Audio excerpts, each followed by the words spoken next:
which I come, which is call and response. All right? Bring it. Call and response. No need to sit patiently and quietly, like my British Caribbean family would do, and wait until I'm done to do a light applause, do a little click click, do a little yeah, I know what you're talking about, all that. Do that. It helps me because I'm nervous. I've never seen this before in my life, so come on with it, because we are not a what?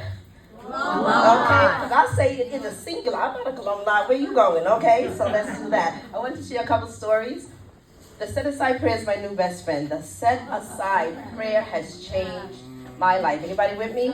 The set aside prayer has changed my life. I live in New York City. I'm a native New Yorker. Hey, New York, in 2025.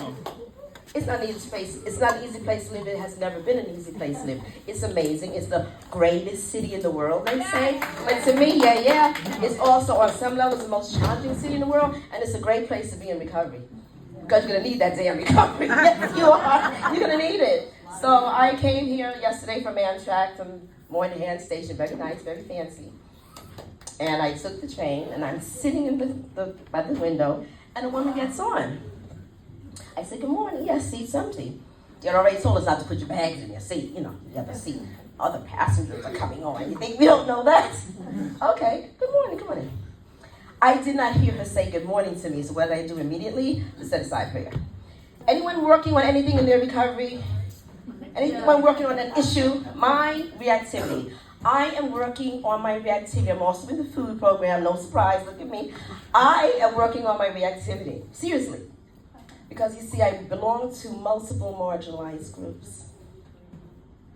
So I've had a lifetime of saying, oh, well, that was homophobic. Queer woman here, out loud and proud. Oh, that was racist. You got me, you see it. Oh, that was transphobic. You think everyone was born cisgender? The gender the doctor decided when they went, oh, let's see what's there. No. Oh, that was ageist. Do you know how old I am?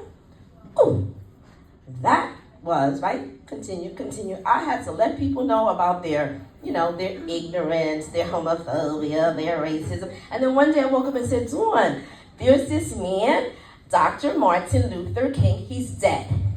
He did not ask you to take his place. So you don't have to go around telling people what they're doing and not doing and how they're offending you. Who are you? You ain't nobody. Because we're what? I am another what? Bozo on the bus. I ain't nobody. My opinion doesn't matter in that level that I have to keep telling people about themselves. So my reactivity is rough for me. I get reactive a lot, especially living where? In New York City. I lost that inch. They tell you you lose. I'm 4'11". Now I've been 5', for a lot of years. I get on the train. Here's the face. Here's an arm across my face. Here's a knocking me over because you didn't see me. Here's the whatever. I have a lot of reasons to be reactive. So I decided in my programs of recovery, both of them, that I'm going to work on my reactivity. And one of the things that helps me with it is the what? The set-aside prayer. And I made my own version of it, kind of, right? There's a lot of versions available. God, please help me to set aside what I think I know about the reason that she didn't say good morning to me. And be open for a new experience, a new possibility. God, help me to see not the truth, but truth and light and good. Because I think I know the truth, so I don't ask to be helped to see the truth. I changed it a little bit at the end.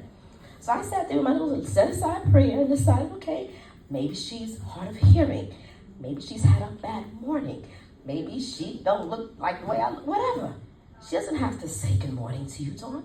Set-aside prayer helps me because before I decide to work on my reactivity, you know what would happen.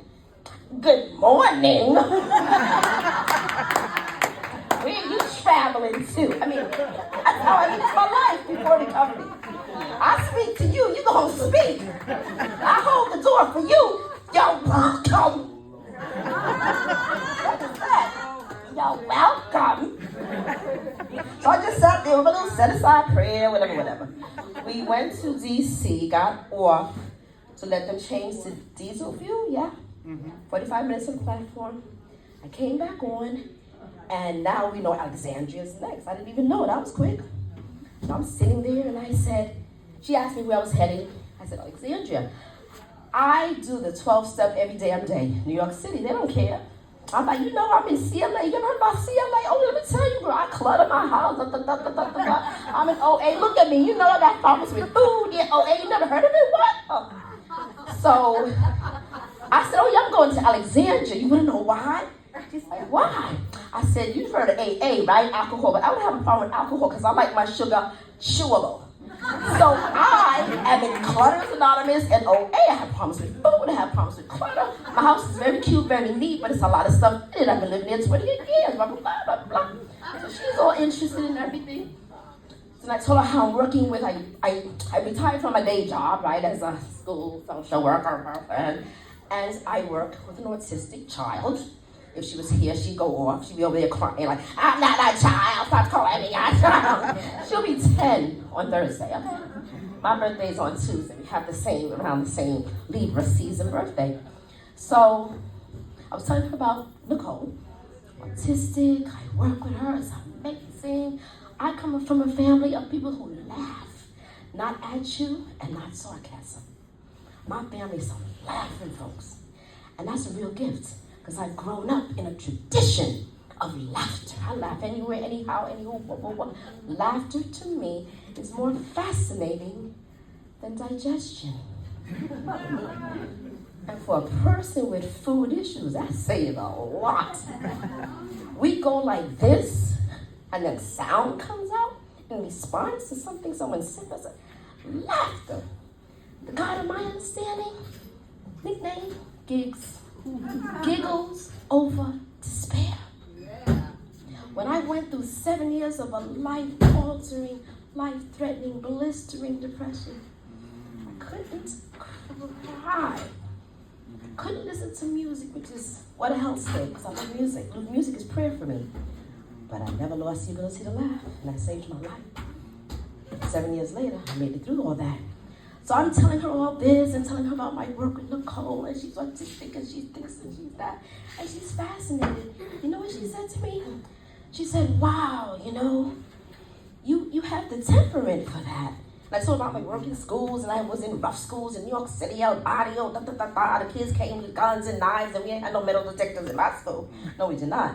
So I always try to tell the teachers, please don't force Johnny over to page 6. Johnny doesn't look too happy this morning. Send him to my office because he probably needs to eat. And if he's in a rage, I'll work with the rage. I'm not afraid of rage. I love rage. It means you give a damn. So send Johnny, but don't mess with Johnny because Johnny might have something in his pocket for you. Don't do that. So I'm telling her about my experience, whatever. You know what that woman said to me? She said, yeah, that makes sense. Because you have the temperament for it. Because when I got on, you were so welcoming. You said, sit down. And you said, good morning. Set aside prayer.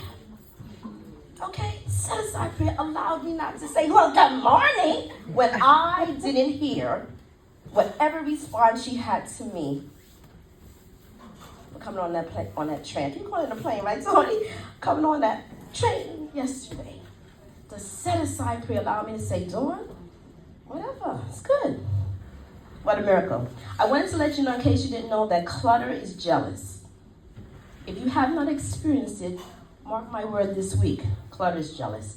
I've been on the phone line, on a Zoom line. Anybody here on that Zoom line where I talk about my bed? I got my bed cleared for the first time in years. My giant queen bed has nothing on it but linen. It's a miracle. No coloring supplies, no coloring books, no shoes, no shoes, but no clothing, no books. My bed had become a walk-in closet, art studio, library. A big queen bed takes up the whole room because it's a New York City apartment. It's tiny. And I was talking about it in a meeting one night on Zoom. I was so excited. Guess what happened? I went to the living room and I'm sitting on the sofa, which got clear years ago. It's not clear right now. It's a library. I'm sitting on the sofa, and all of a sudden I said, oh my God, I think New York just got another earthquake. Oh my God, because all I heard was I look over just in time to see the avalanche of books sliding off the edge of my sofa. I started crying. I was like, no, this is not right. Because the sofa had gotten jealous that I was talking about the bed. And the sofa said, oh dear, you think you're cute? Okay, I got something for you. All these books avalanched down the floor, and to make it worse, I had just done a hard day of work all day with little you-know-who, little boo.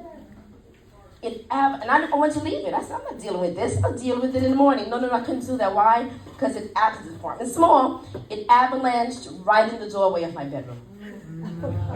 And if I had the option, I would have slept on the sofa. I don't care. But guess what? The sofa's a library. I couldn't do that. So I had to get all the sofa. And I looked at that sofa. I said, you so jealous of the bedroom being clear. And then I cried. And I took a picture of myself crying. And I sent it to some of my bookending buddies and said, look what just happened here. So your clutter is jealous and clutter is personified. The bed talks to me every day. The bed is so mad right now because this would have been a perfect opportunity for me to have stuff on the bed. I had to, pack and get stuff out of the closet. No. Not a shoelace, not a nothing. So the bed begs me every day, please, just one book, just one CLA pamphlet, please, just one shoelace. And I'm like, nope. So even as I stand here today in Alexandria, Virginia, over there in Park Slope in Brooklyn, there's an empty, beautiful bed, nothing but linen and blankets, and that's a miracle. Keep in mind, your clutter is jealous, and your clutter gets personified. If it happens to you, remember I told you. One more story I wanted to share. I got my clutter blindness some daggone glasses. We're not doing blindness up in here. I got them some sunshades, some progression lenses, and now in my apartment, when you walk into my apartment, everything looks like it's shaking. And the reason is, everything is in danger of being thrown out, and it knows it. It knows it. So everything in my apartment is like, oh God, she's looking this way, y'all. Look, wait, she's looking this way. Wait, we next? Are we next? Because nothing is sacred anymore in that apartment. No. I was on the declutter looking at the wall. I said, oh, that's cute. That's a little artistic moment I made. No.